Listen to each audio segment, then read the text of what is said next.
August 1880. Under the Arizona sky, the blood-red sun was setting, covering the cracked land with a burnt orange color. A familiar sight. But today, there was something unusual. They saw a figure struggling through the sagebrush, a woman, her dress torn, her hand pressed to her stomach, blood seeping between her fingers. 5 cowboys on horseback reined in unison, their eyes glancing at each other. She was alone, barefoot, looking half dead, die. Messy hair, pale face like bones. She didn't cry out, just kept walking, one leg dragging behind her, as if only the will to survive kept her standing. One of them, a man named Jebediah, muttered hoarsely, "Oh my God, that bitch was shot." But none of them moved, just staring at that horrifying scene. Then, a man, tall and thin, with a tanned face and work-worn hands, suddenly jumped off his horse. That is, Fletcher Ward. He didn't hesitate, walking straight towards her, as if he knew she would collapse if he waited another second. Sure enough, she collapsed to the ground before he could reach her. End quote. "Hey," he said softly, his voice low and firm. "Are you awake?" She looked up, her eyes wild, her lips chapped, and her skin hot with fever. But she still looked straight into his eyes, a small fire burning in her empty eyes. "Water," she whispered. Fletcher quickly pulled out the canteen and carefully brought it to her mouth. She trembled as she drank each sip, her trembling hand clinging to his wrist. "Name?" he asked. She closed her eyes, then opened them again. "Georgia," her voice was hoarse. "If you are fascinated by this mysterious encounter and curious about the fate of Georgia and Fletcher, please click the like button to support the story. Don't hesitate to leave a comment below. Share your feelings about this dramatic opening, and share this story with your friends to explore the mysteries ahead together. Click subscribe to not miss the next developments and follow their arduous journey with me. Georgia Fletcher. She frowned. Georgia Fletcher.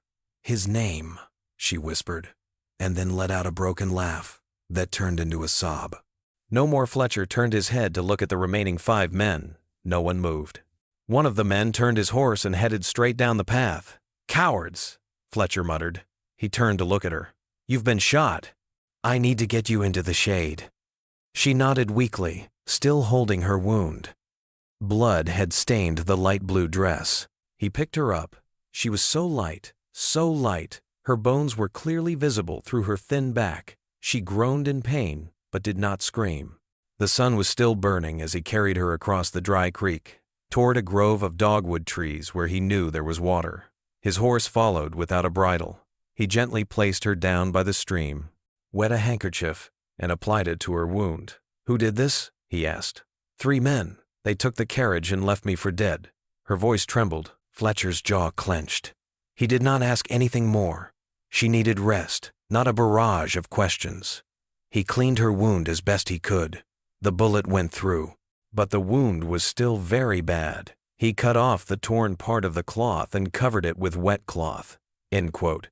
"You need a doctor," he said. "The closest is in Santa Rosa, 2 days' ride." She did not answer. Her eyes were closed. All night long, he stayed by her side, giving her sips of water, keeping the cloth damp. She slept restlessly, groaning in fever, startled by ghosts that only she could see. Near dawn, she clasped his hand and uttered a name he did not know. "Elijah." "Who is it?" he asked softly. "My son," she whispered. "He was only 5. They took him away." Fletcher's breath caught. "Your son?" She nodded slightly, tears streaming from the corners of her eyes. "And my daughter, Ellen, is 7. I hid them in the bushes when they came. I don't know if they—" Her voice caught. "I have to go find them." "You will find them," he said, his voice firm. "I promise." She looked at him, and something passed between them. Not trust yet, but a beginning. The next morning, she was able to sit up, although she was still very weak. Fletcher lit a fire, made coffee, and tore pieces of cloth from his shirt to bandage her wound more tightly. He found wild berries near the stream and encouraged her to eat some. When it started to get hot, they set out. He made a sling out of saddle blankets, carried her on the horse back. walked slowly, keeping her sitting upright in front of him. She leaned against his chest, too weak to sit up on her own. "You don't have to do that," she said. "I know." "Why?" His voice was deep and warm in her ear. "Because I can't just ride away like that." They arrive at a farmhouse at dusk, the home of an old friend of Fletcher's who owes him many favors. The woman there, named Maria, helped clean Georgia's wound and feed her soup while Fletcher went to buy supplies. That night, Georgia lay in a real bed, her fever gone. Fletcher sat by the window, alert, and as the wind shook the curtains, she turned her head toward him. "I remember your name," she said. He looked over. "Really? He rode through our town once with a herd of cattle. He bought peaches from my stall." He frowned in thought. Then, a slow smile appeared on his lips. "I remember now. I think you are very handsome," he chuckled. "You should have said something." "I was married by then," she said. His smile faded, but not completely. "And now?" "My husband died last year. Had a fever." Fletcher nodded, looking at her. "I'm sorry." "I'm not," she said softly, then looked away, embarrassed. "He is not nice." Fletcher stood up and squatted beside the bed. "You don't have to talk about it." "I know," she whispered. "But I want to." She told him a little, not much, just enough for Fletcher to understand the silence she had carried for so long. He listened, his hand resting gently on the blanket beside hers. "We will find your children," he said softly. "I swear." She looked at him, her eyes sparkling. "Why do you care?" He looked her straight in the eye and said, "I don't know, but I do." She slowly reached out and took his hand. Both do not let go. By Monday morning, Georgia was well enough to sit up straight, without shaking. Her skin was no longer red, her eyes were brighter. Fletcher found her on Maria's back porch, wrapped in an old blanket, watching a pair of magpies fighting over a piece of bread. She did not turn as he walked out, but her posture changed slightly, as if she had recognized the sound of his boots. He handed her a tin cup of coffee. Still warm, she took it with both hands, careful not to look him in the eye right away. Maria said, "You woke up before the sun," she finally said. "Got to talk to a man in town," he replied. "His name is Cal Baynes. He has eyes and ears in places few others do. About my children?" He just nodded. "A carriage passed through Santa Rosa 3 days ago. There were 2 children in it. The boy was limping. The girl had a medallion." "The description matches," he said.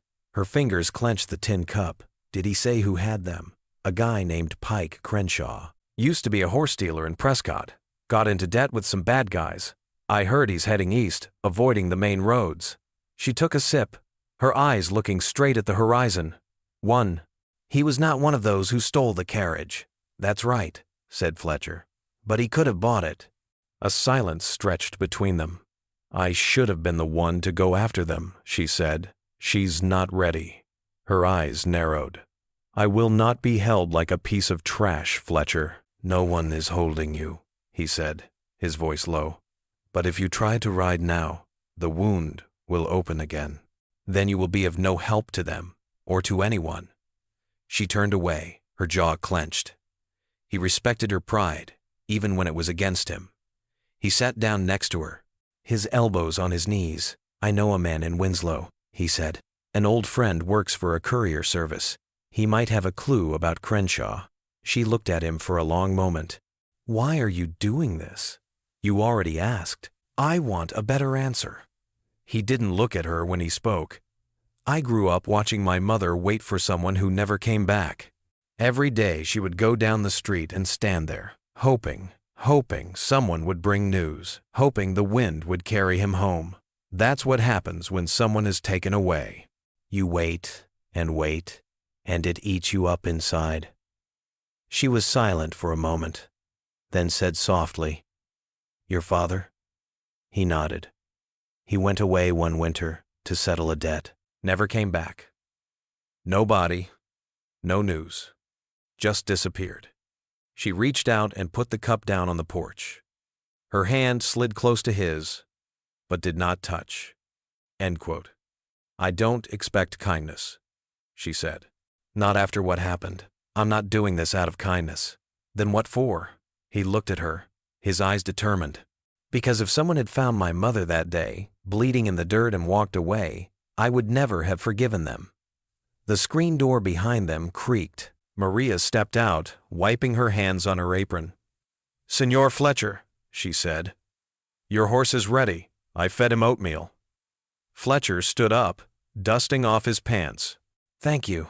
Maria's eyes turned to Georgia. "Just call me if you need anything. I'll be back with the laundry." Georgia nodded and Maria disappeared inside. Fletcher turned to her. "I'll be back at dusk. Try not to move around too much." She raised an eyebrow. "Do you always order women around like that?"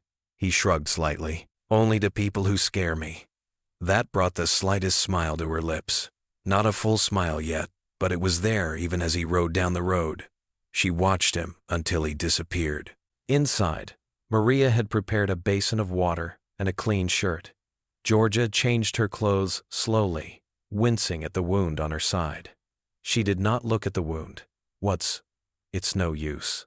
Whether it heals or not depends on. She found a comb on the cupboard and untangled her hair.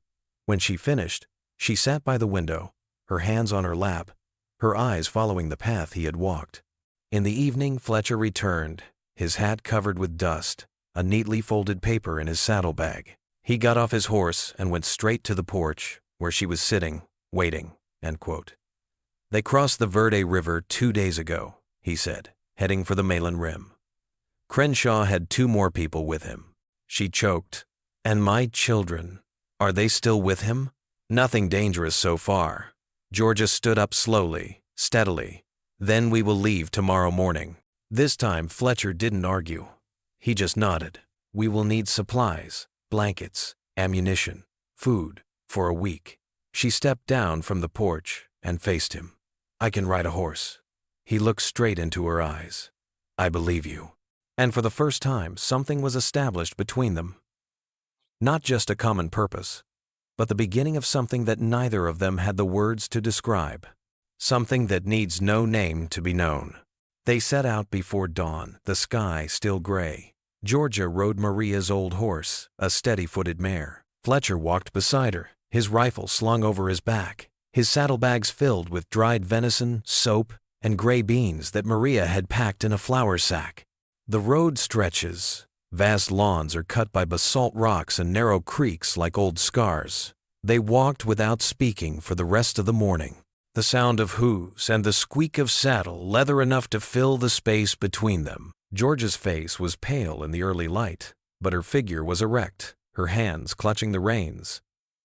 Around noon, they stopped under a juniper grove to water their horses. Fletcher unsaddled his horse and brushed the sweat from its flanks, while Georgia knelt beside the shallow stream, scooping water with her palms and rubbing it on the back of her neck. When she stood up, Fletcher was looking at her. "You lean to the left when you ride," he said. "It hurts less," she replied. "You'll open the wound if you keep twisting like that. I figured that out this morning." He stepped closer, taking a small tin from his saddlebag. "Maria gave me this. It's pine resin and bear fat. It's for lubricating the skin." She stood still as he lifted her dress enough to spread the ointment over the bandage. His fingers were rough but gentle. She stood still, her breathing shallow. "You always know what to bring," she said. "I have experience," he replied. "Spent 3 winters trapping game along the Gila. Had a rifle bullet go through his thigh. Had to sew it up himself with a bone needle." She looked down at the tin box in his hand. "Have you ever thought about settling down?" He put the lid back on. "I thought, and now?" He looked into her eyes. "I don't know yet." They rode again after the sun had passed its zenith, heading north, where the cottonwoods grew thicker near the edge of the cliff. Fletcher kept an eye out for signs, a broken branch, a piece of cloth, anything that might indicate the children had passed through. Near a bend in the trail, Georgia reined in her horse. "Over there," she said, pointing to the ground. Fletcher dismounted and squatted beside a wide, shallow hoofprint. Wagon wheel, he confirmed. Fresh marks, less than a day old. He glanced toward the slope ahead, where the trail turned into a ravine thick with cedar trees. They are not far away. As the sun set, they came to a clearing where there was a cold fire. Fletcher knelt down beside the ashes. Still warm down there, he muttered. They camped here last night. Georgia went to the edge of the gap. A faded pink strip of cloth, frayed at one end, fluttered over a thorn bush. Her fingers trembled as she removed it. Ellen's king, Ellen's cried, she whispered. I tore this from the hem of her dress last spring when it got caught in the fence. Fletcher stood beside her. They are very close. If we hurry tomorrow, we can catch up. She turned to him, clutching the cloth in her hand. If he hurts them, you can't promise that. No, he said. But I can put a bullet between his eyes if I have to. George's expression didn't change, but her shoulders relaxed a little. She nodded. They camped a short distance from the clearing, in a hollow beside a dry ravine where sagebrush grew in dense clumps.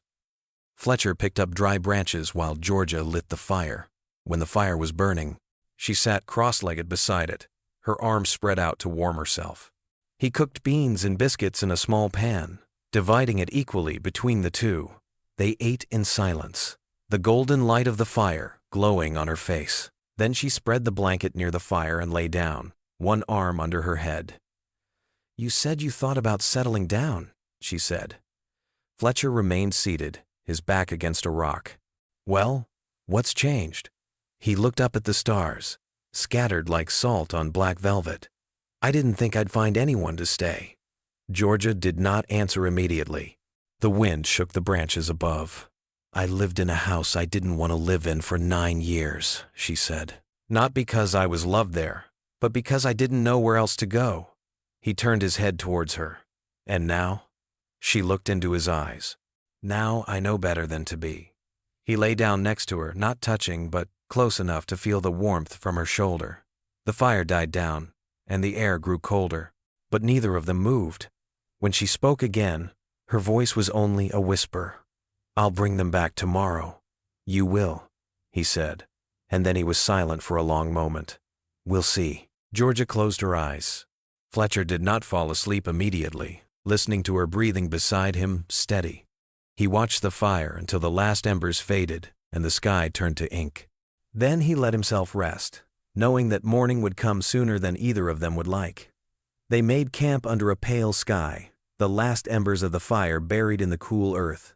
Georgia moved carefully, but she did not ask for help. Fletcher watched her grip the saddle with steady hands, his expression unreadable. The silence between them that morning was not heavy, just full, like the weight between lightning and thunder. They followed the wagon tracks east, where the cliff dropped into sharp steps, and the juniper gave way to taller ponderosa pines. The trail narrowed, winding through rocks and darkness. A hawk circled overhead, then disappeared behind a mountain range. In the middle of the afternoon, Fletcher reined in his horse and raised one hand. Georgia also stopped beside him, her eyes following his eyes through the ravine. Between two rocks is a horse-drawn carriage, a cracked wheel propped up with a tree branch. A thin wisp of smoke rose from the cooking fire nearby. She said nothing, but her knuckles were white on the reins. He scanned the space with trained eyes. One guy was by the fire, sharpening something. Another guy was walking near the horses. The third guy was hiding behind the carriage. He did not see the children. Fletcher dismounted and tied it to a scrub pine. Georgia slid down beside him, her breathing shallow. You stay here, he said. No way, she replied. They don't know we're coming. If I get close, I won't let you go in there alone. He did not argue anymore. Instead, he removed the rifle and handed her the smaller pistol from his saddlebag. Have you ever used this? My brother taught me when I was 15, she said. Told me to aim low and shoot twice.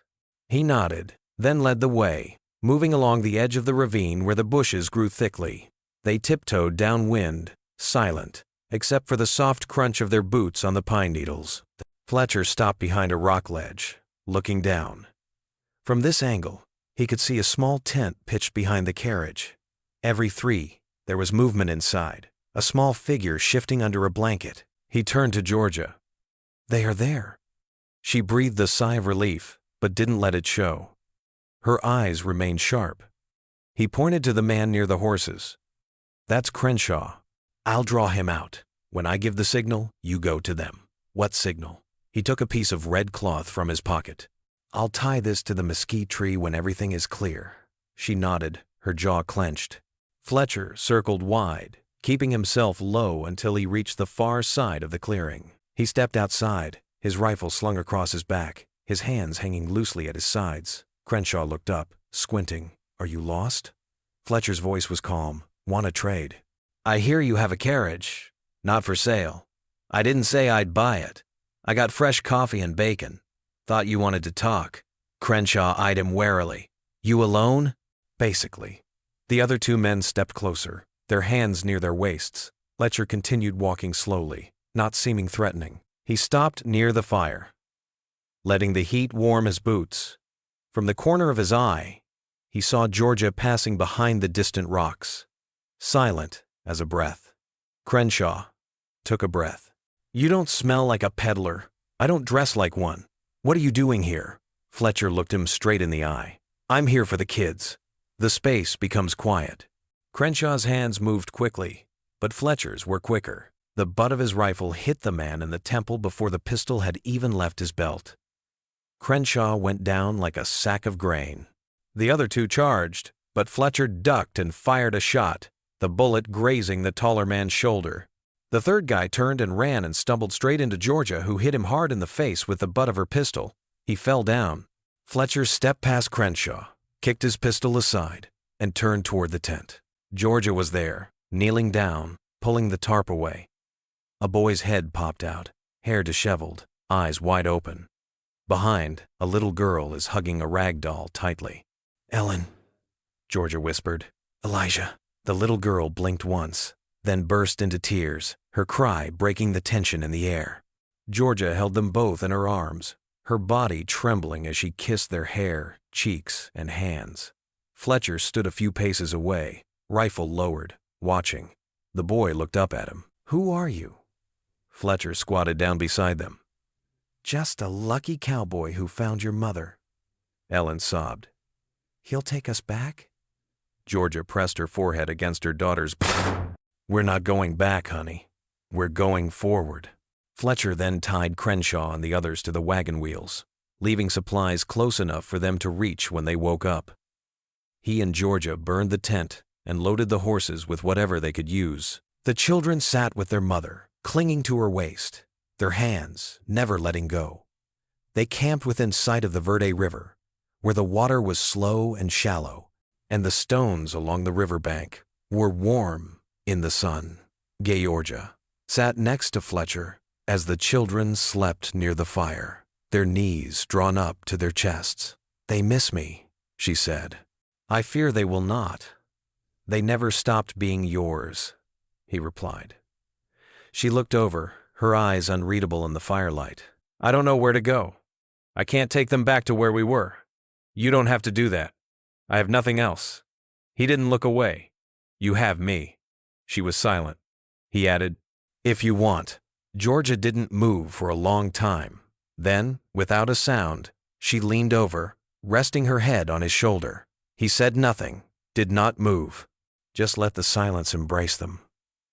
The fire crackled softly. Somewhere downstream, a nightingale sang, and for the first time in a long time, she allowed herself to believe that they might not have to run anymore.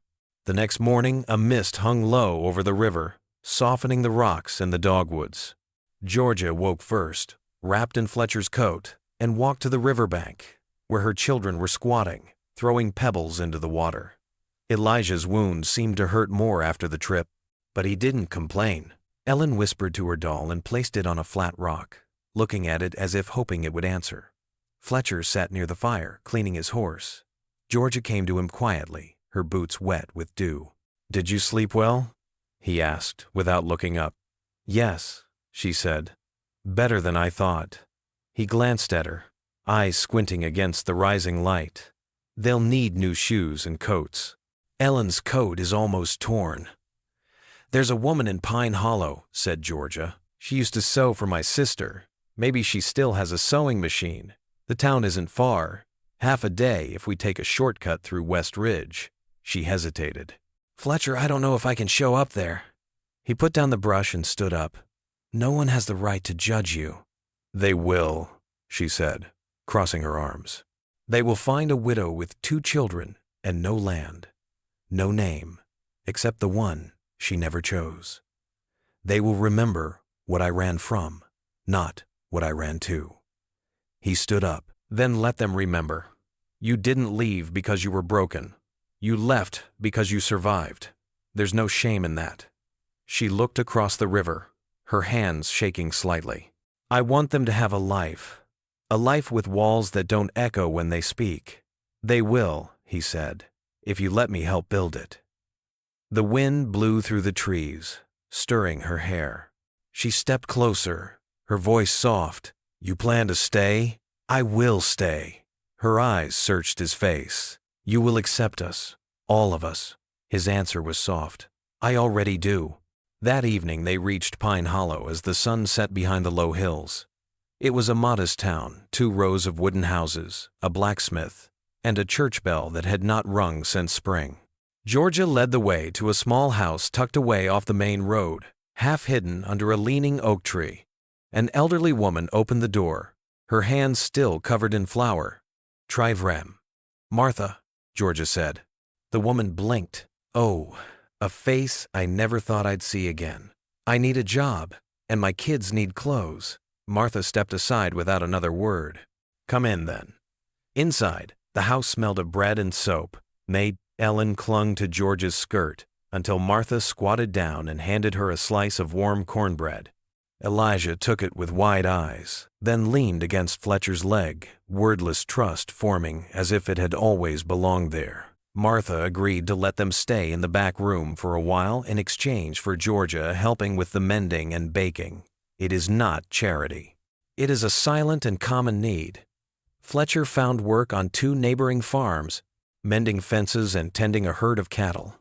Every evening he returned with dust on his boots and fresh eggs in his saddlebags.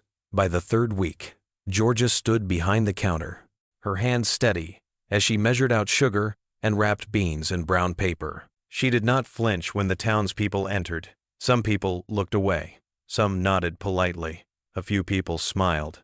One evening, while the children were playing on the porch, Fletcher carved a small pine horse for Elijah. Georgia sat beside him, watching the wood shavings fall to the floor. The air was still warm, but the sky already signaled an early autumn. "Do you remember?" she asked. "The ride, the silence." He leaned back in his chair. "Sometimes, but not like I thought." "What changed?" He looked at her, his voice slow and sure. "You have changed." She took his hand, not hesitantly, but with something won over. She laced her fingers through his and leaned in. "I want to marry you," she said. He blinked. "Are you sure? I lived a life where I was told how much I was worth. I want to choose my own values now, and I choose this." She glanced inside, where her children slept curled up in their blankets. "I choose you." Fletcher's hand tightened on hers. "Then we'll make a good life. Not perfect, not smooth, but real and full." The wedding was a modest affair. A minister from a nearby town, a borrowed blue ribbon for Georgia's hair, and Ellen carrying a basket of wildflowers. Elijah stood beside Fletcher, his small hands stuffed into his coat pockets, trying to look serious. They were married under the oak tree behind Martha's house, with the wind rustling the dry leaves around their feet. There was no fanfare, no music, just words, and clasped hands, and the promise that this time nothing would be taken away. Georgia wore a dress Martha had loosened and mended. Fletcher wore his best shirt, the collar of which had been washed. When they kissed, it was a slow kiss. It's the kind of kiss that says, "We've waited long enough."